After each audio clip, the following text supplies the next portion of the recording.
Hello and welcome to Catching Up with the Clemenses, brought to you by the Mark Twain House Museum in Hartford, Connecticut.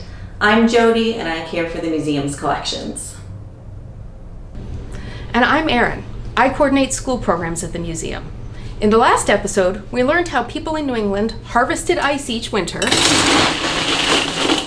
shipped it around the world, and stored it for months so that it could be used for cooling throughout the year. This isn't how they did it. So how was the ice actually used?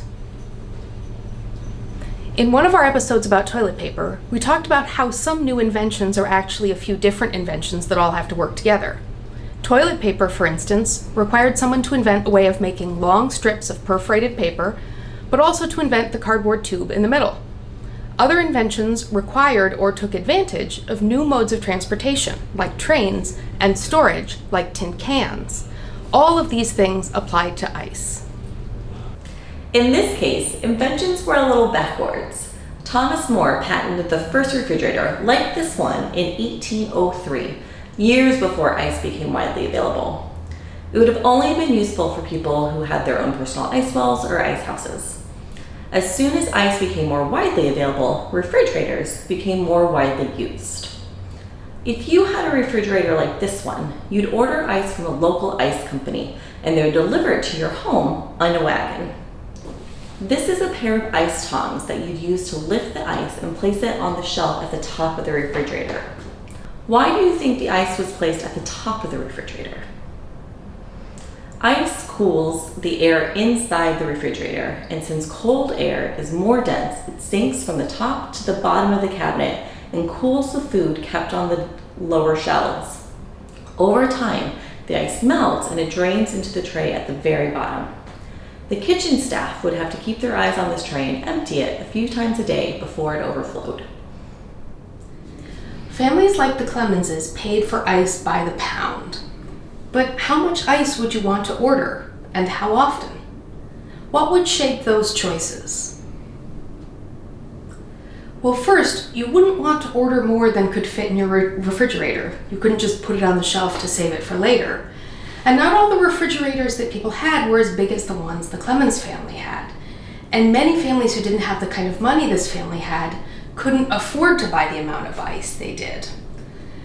The amount of ice you ordered and how often you needed it delivered also depended on the time of year. For instance, in November and December 1872, the Clemenses bought about 21¼ pounds of ice. It's about 10½ pounds of ice a month. From January through April of the next year, 1873, they bought 57½ pounds of ice, about 14½ pounds of ice per month. We don't know for sure, but one reason they may have bought more ice in the spring was that it was warmer. Depending on how the ice harvest was each winter, the cost of ice could go up and down. In the months I just mentioned, the Clemenses paid 40 cents a pound, but other years the cost of ice was only 15 to 20 cents a pound. Refrigerators like this could provide good short-term storage for perishable foods. That means foods that could spoil unless they're kept cool or cold.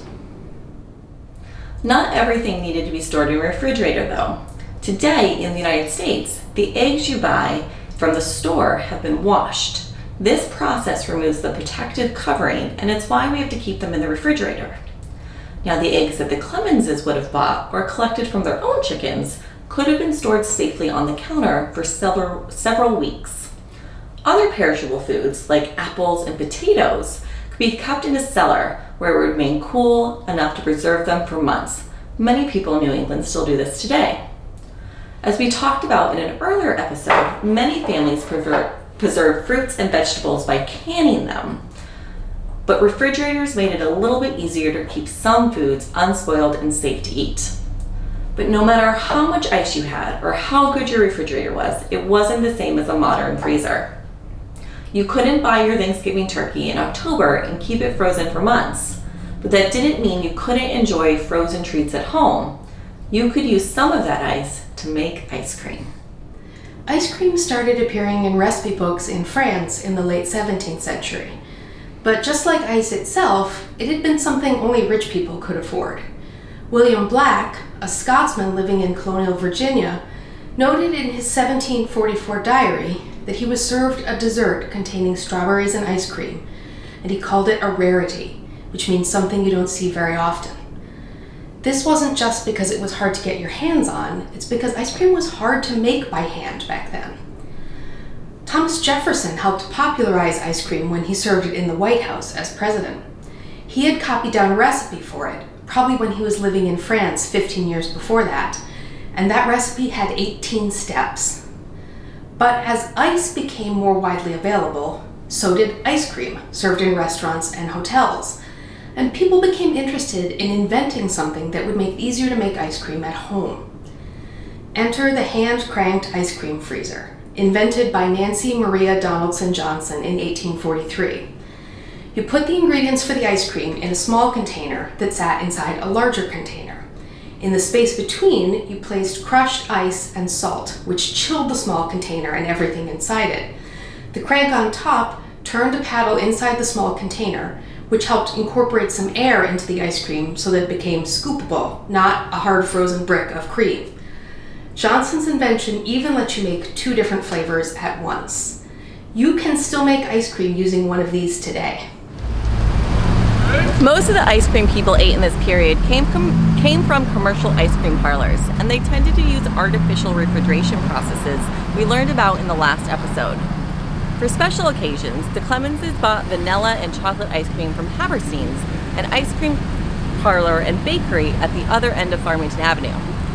Or you could go to Hess's Ice Cream Parlor on Main Street, where they were always serving vanilla, chocolate, coffee, strawberry, and pistachio ice cream, as well as orange, raspberry, and lemon water ices, what we'd call Italian ice today. But they also served flavors you might not recognize, like biscuit tortoni, which contained cherries and crumbled almond macaroons. They even served Tutti Frutti. Nowadays, that's usually an artificial fruit flavor, but back then, it was ice cream that contained a whole bunch of different fruits chopped into little pieces. The term Tutti Frutti is Italian for all fruits. Even as artificial refrigeration became more popular and affordable, home ice delivery persisted well into the 20th century. Eventually, the term refrigerator was taken over by the fridges most of us have in our kitchens today. People still owned and used this older kind of refrigerator, though, so it was given a new name, the icebox. But ice was a huge part of people's lives for a long time, so much so that in the Clemenses' day, it was even an easy way to understand the weather. On July 10, 1883, during a severe heat wave, the Hartford Courant reported that the icemen who delivered ice to private homes and businesses were doing double rounds each day, starting at 4 a.m. and delivering well into the evening. The ice companies estimated that they delivered 1,300 tons of ice in the past week, which is 2,400,000 pounds, about 54 pounds of ice for every person living in the city. All that ice had, as the Courant put it, rendered life much more endurable than it otherwise would have been. It was still hot, but it was a little easier to get through it with a cold drink or some ice cream. The Clemenses often found another way to beat the summer heat in Hartford, one that didn't involve so much ice.